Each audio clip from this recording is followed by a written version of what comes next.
ನ್ಯಾಯಸ್ಥಾಪಕರ ಗ್ರಂಥ ಅಧ್ಯಾಯ 1.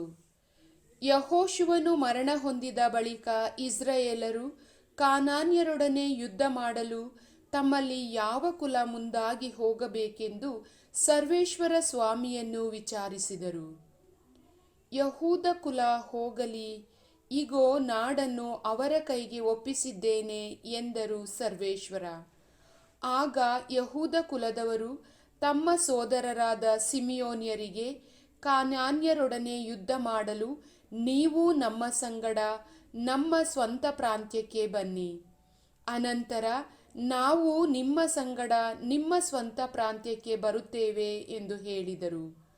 ಅವರು ಒಪ್ಪಿ ಯಹೂದ ಕುಲದವರ ಜೊತೆ ಯುದ್ಧಕ್ಕೆ ಹೋದರು. ಸರ್ವೇಶ್ವರ ಕಾನಾನ್ಯರನ್ನು ಹಾಗೂ ಪೆರಿಜೀಯರನ್ನು ಅವರ ಕೈವಶ ಮಾಡಲು ಅವರು 10,000 ಶತ್ರುಗಳನ್ನು ಬೆಚೇಕಿನಲ್ಲಿ ಸೋಲಿಸಿದರು. ಅದೋನಿ ಬೆಚೇಕನನ್ನು ಅಲ್ಲಿ ಎದುರುಗೊಂಡು ಯುದ್ಧ ಮಾಡಿ ಸೋಲಿಸಿದರು. ಅದೋನಿ ಬೆಜೇಕನು ಅಲ್ಲಿಂದ ಓಡಿ ಹೋಗುತ್ತಿರುವಾಗ ಅವನನ್ನು ಹಿಂದಟ್ಟಿ ಹಿಡಿದು ಅವನ ಕೈಕಾಲುಗಳ ಹೆಬ್ಬೆರಳುಗಳನ್ನು ಕತ್ತರಿಸಿಬಿಟ್ಟರು. ಆಗ ಅದೋನಿ ಬೆಜೇಕನು 70 ಮಂದಿ ಅರಸರ ಕೈಕಾಲುಗಳ ಹೆಬ್ಬೆರಳುಗಳನ್ನು ನಾನು ಕತ್ತರಿಸಿದೆ. ನನ್ನ ಊಟದ ಮೇಜಿನ ಕೆಳಗೆ ಬೀಳುತ್ತಿದ್ದ ಚೂರುಪಾರುಗಳನ್ನು ಅವರು ತಿನ್ನುತ್ತಿದ್ದರು. ನಾನು ಅವರಿಗೆ ಮಾಡಿದಂತೆಯೇ ದೇವರು ನನಗೆ ಮಾಡಿದ್ದಾರೆ ಎಂದನು. ಅವನನ್ನು ಜೆರುಸಲೇಮಿಗೆ ಕರೆದು ತರಲು ಅವನು ಅಲ್ಲೇ ನಿಧನನಾದನು. ಯಹೂದ ಕುಲದವರು ಜೆರುಸಲೇಮಿನೊಡನೆ ಯುದ್ಧ ಮಾಡಿದರು. ಆ ಜನರನ್ನು ಕತ್ತಿಗೆ ತುತ್ತಾಗಿಸಿ ಅವರ ಪಟ್ಟಣವನ್ನು ಸುಟ್ಟು ಹಾಕಿದರು. ಅನಂತರ ಅವರು ಪರ್ವತ ಪ್ರದೇಶ, ದಕ್ಷಿಣ ಸೀಮೆ ಮತ್ತು ತಗ್ಗು ಪ್ರದೇಶ ಇವುಗಳಿಗೆ ಹೋಗಿ ಅಲ್ಲಿದ್ದ ಕಾನಾನ್ಯರೊಡನೆ ಯುದ್ಧ ಮಾಡಿದರು. ಕಿರ್ಯತರ್ಬಾ ಎಂದು ಈ ಮುಂದೆ ಹೆಸರುಗೊಂಡಿದ್ದ ಹೆಬ್ರೋನಿಗೆ ಹೋಗಿ ಅಲ್ಲಿದ್ದ ಕಾನಾನ್ಯರ ಮೇಲೆ ದಾಳಿ ಮಾಡಿ ಅವರಲ್ಲಿ ಶೇಷ್ಯ, ಅಹಿಮನ್, ತಲ್ಮೈ ಎಂಬುವರನ್ನು ಸೋಲಿಸಿದರು. ಅಲ್ಲಿಂದ ದೆಬೇರಿನವರೆಗೆ ತೆರಳಿ ಅಲ್ಲಿಯವರ ವಿರುದ್ಧ ಯುದ್ಧ ಮಾಡಿದರು. ದೆಬೇರಿಯಕ್ಕೆ ಇದಕ್ಕೆ ಮುಂಚೆ ಕಿರ್ಯಸಫೇರ್ ಎಂಬ ಹೆಸರಿತ್ತು.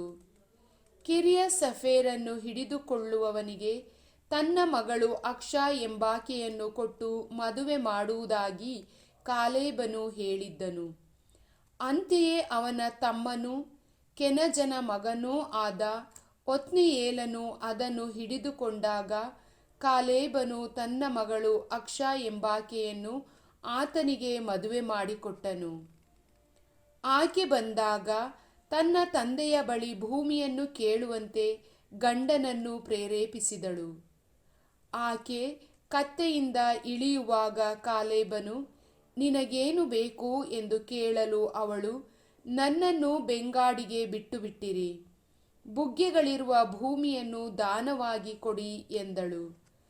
ಕಾಲೇಬನು ಆಕೆಗೆ ಮೇಲಿನ ಹಾಗೂ ಕೆಳಗಿನ ಬುಗ್ಗೆಗಳನ್ನು ದಾನ ಮಾಡಿದನು. ಕೇನ್ಯನೂ ಮೋಶೆಯ ಮಾವನೂ ಆದ ಹೋಬಾಬನ ವಂಶದವರು ಖರ್ಜೂರ ನಗರದಿಂದ ಹೊರಟು ಯಹೂದ ಕುಲದವರ ಜೊತೆಯಲ್ಲಿ ಅರಾದಿನ ದಕ್ಷಿಣದಲ್ಲಿರುವ ಯಹೂದ ಮರುಭೂಮಿಗೆ ಬಂದು ಅಲ್ಲಿಯ ಜನರ ಸಂಗಡ ವಾಸ ಮಾಡಿದರು. ತರುವಾಯ ಯಹೂದ ಕುಲದವರು ತಮ್ಮ ಬಂಧುಗಳಾದ ಸಿಮೆಯೋನ್ ಕುಲದವರ ಸಂಗಡ ಹೋಗಿ ಚೆಫತ್ ಎಂಬ ಪಟ್ಟಣದಲ್ಲಿದ್ದ ಕಾನಾನ್ಯರನ್ನು ಸೋಲಿಸಿ ಆ ಪಟ್ಟಣವನ್ನು ಹಾಳು ಮಾಡಿ ಅದನ್ನು ಹೋರ್ಮಾ ಎಂದು ಕರೆದರು. ಅನಂತರ ಅವರು ಗಾಜಾ, ಅಷ್ಕೆಲೋನ್, ಎಕ್ರೋನ್ ಎಂಬ ಪಟ್ಟಣಗಳನ್ನೂ ಅವುಗಳ ಮೇರೆಗಳನ್ನೂ ಸ್ವಾಧೀನ ಮಾಡಿಕೊಂಡರು. ಸರ್ವೇಶ್ವರ ಯಹೂದ ಕುಲದವರ ಸಂಗಡ ಇದ್ದುದರಿಂದ ಅವರು ಪರ್ವತ ಪ್ರದೇಶಗಳನ್ನೆಲ್ಲ ಸ್ವತಂತ್ರಿಸಿಕೊಂಡರು. ಆದರೆ ತಗ್ಗಿನ ಪ್ರದೇಶಗಳಲ್ಲಿ ವಾಸಿಸುವವರಿಗೆ ಕಬ್ಬಿಣ ರಥಗಳಿದ್ದುದರಿಂದ ಅವರನ್ನು ಹೊರಗಟ್ಟಲು ಆಗಲಿಲ್ಲ. ಮೋಶೆ ಆಜ್ಞಾಪಿಸಿದಂತೆ ಅವರು ಕಾಲೇಬನಿಗೆ ಹೆಬ್ರೋನ್ ಪಟ್ಟಣವನ್ನು ಕೊಟ್ಟರು. ಅವನು ಅನಾಕನ 3 ಮಂದಿ ಮಕ್ಕಳನ್ನು ಅಲ್ಲಿಂದ ಅಟ್ಟಿಬಿಟ್ಟನು. ಜೆರುಸಲೇಮಿನಲ್ಲಿದ್ದ ಯೆಬೂಸಿಯರನ್ನು ಹೊರಡಿಸಲು ಬೆನ್ಯಾಮೀನರಿಂದ ಆಗದೆ ಹೋಯಿತು.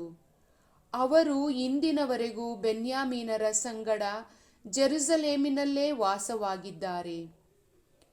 ಇವರ ಹಾಗೆಯೇ ಜೋಸೇಫನ ಕುಲದವರು ಹೊರಟು ಬೆತೇಲಿಗೆ ಬಂದರು. ಸರ್ವೇಶ್ವರ ಸ್ವಾಮಿ ಅವರೊಂದಿಗೆ ಇದ್ದರು.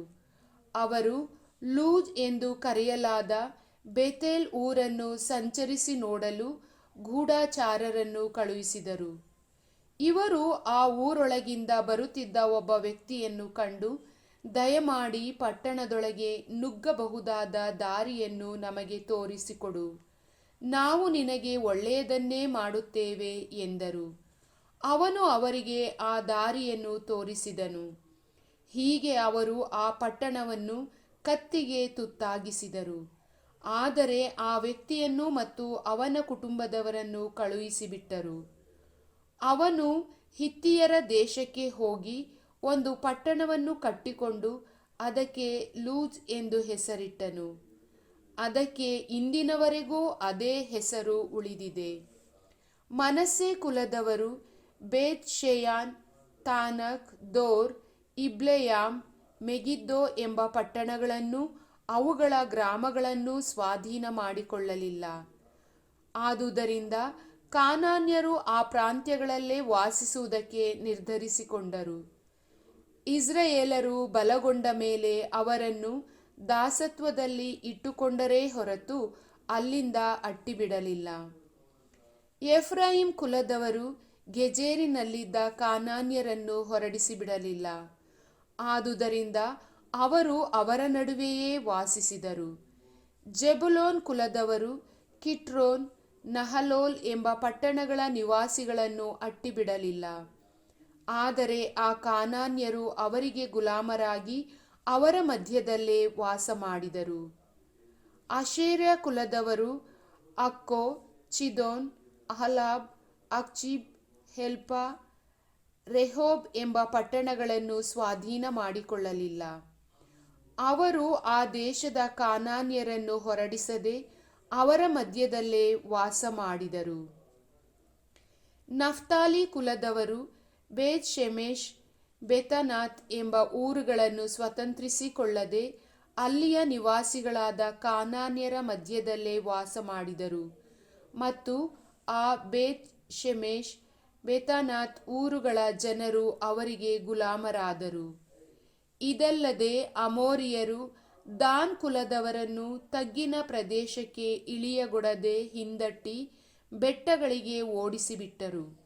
ಹೀಗೆ ಅಮೋರಿಯರು ಹರ್ ಹೆರಸ್, ಅಯ್ಯಾಲೋನ್, ಶಾಲ್ಟೀಮ್ ಎಂಬ ಊರುಗಳಲ್ಲೇ ವಾಸಿಸಲು ನಿರ್ಧಾರ ಮಾಡಿದರು.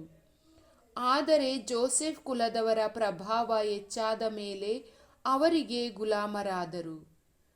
ಅಮೋರಿಯರ ಮೇರೆಯು ಅಕ್ರಬೀಮ್ ಕಣಿವೆಯಲ್ಲಿರುವ ಬಂಡೆಯಿಂದ ಮೇಲಕ್ಕೆ ವಿಸ್ತರಿಸಿಕೊಂಡಿದೆ. ಪ್ರಭುವಿನ ವಾಕ್ಯ.